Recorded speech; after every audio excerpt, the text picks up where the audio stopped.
tubuh sedang butuh energi.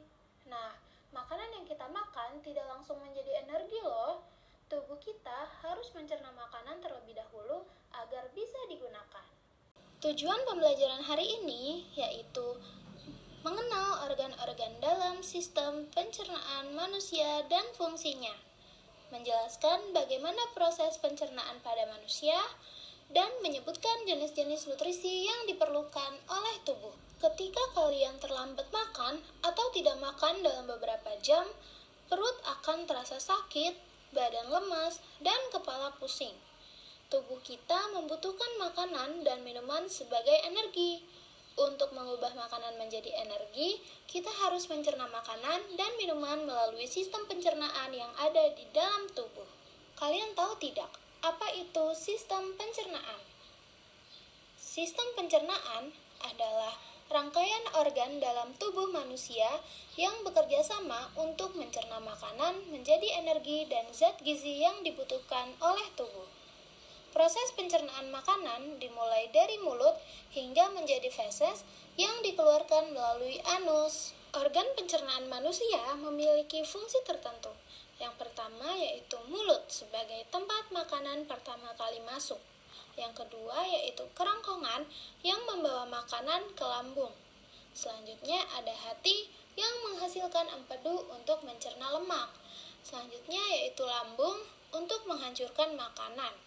Usus halus untuk menyerap nutrisi makanan. Dan selanjutnya ada usus besar untuk menyerap air dan membentuk feses. Yang terakhir yaitu rektum dan anus untuk mengeluarkan feses dari tubuh. Mulut merupakan tempat pertama kali makanan masuk. Di mulut, makanan dirasakan, dihancurkan, dilunakkan, dan juga dicerna. Berikut merupakan proses pencernaan yang terjadi di mulut, yaitu ada gigi untuk menghancurkan makanan menjadi potongan kecil. Lalu ada lidah yang membantu mencampur makanan dengan air liur dan merasakan makanan tersebut. Kemudian lidah mendorong makanan menuju kerongkongan. Setelah makanan dicerna di mulut, makanan masuk ke kerongkongan.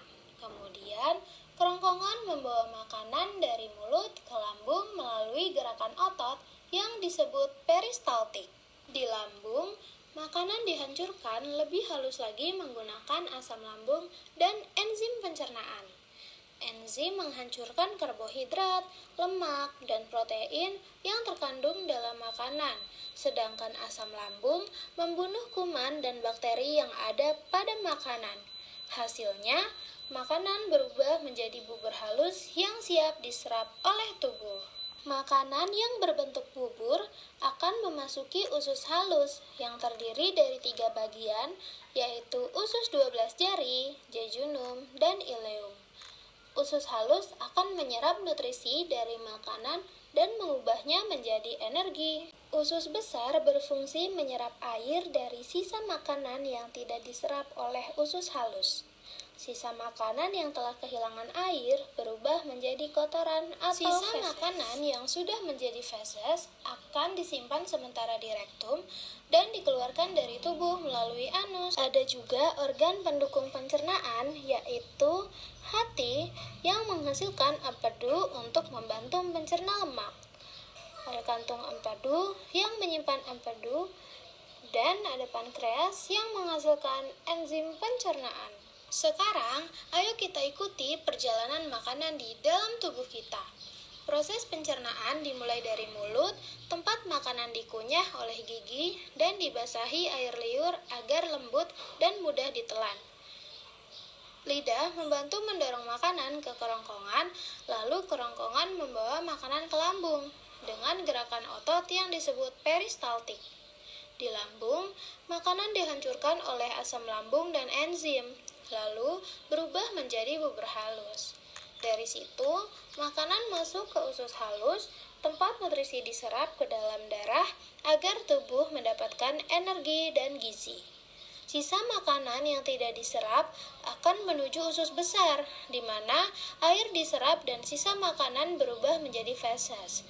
Feses kemudian disimpan di rektum, lalu dikeluarkan melalui anus. Mengapa sih kita perlu makan dan minum? Teman-teman, Pernahkah kalian merasa lapar atau lemas saat belum makan? Itu karena tubuh kita memerlukan energi, nutrisi, dan cairan untuk melakukan berbagai aktivitas serta mendukung pertumbuhan tubuh. Kita juga harus memasukkan makanan dengan menu yang bergizi dan seimbang, yaitu buah, lauk pauk, sayuran, dan karbohidrat. Semua ini dibutuhkan tubuh agar kita bisa tumbuh dengan sehat.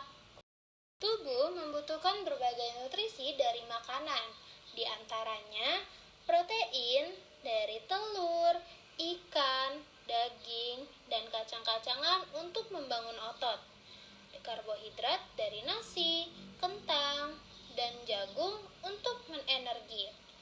Selanjutnya yaitu lemak dari susu, mentega, dan daging sebagai cadangan energi. Ada juga vitamin dan serat dari buah dan sayur untuk menjaga kesehatan. Dan tentu saja, air agar tubuh tidak dehidrasi. Nah, teman-teman, hari ini kita sudah belajar banyak hal tentang sistem pencernaan manusia. Mulai dari fungsi setiap organ, proses pencernaan, hingga pentingnya nutrisi bagi tubuh kita. Jadi, jangan lupa makan makanan bergizi seimbang dan kunyah dengan baik ya. Tubuh yang sehat berasal dari pencernaan yang baik. Terima kasih sudah belajar bersama hari ini. Sampai jumpa di video pembelajaran berikutnya dan tetap semangat menjaga kesehatan.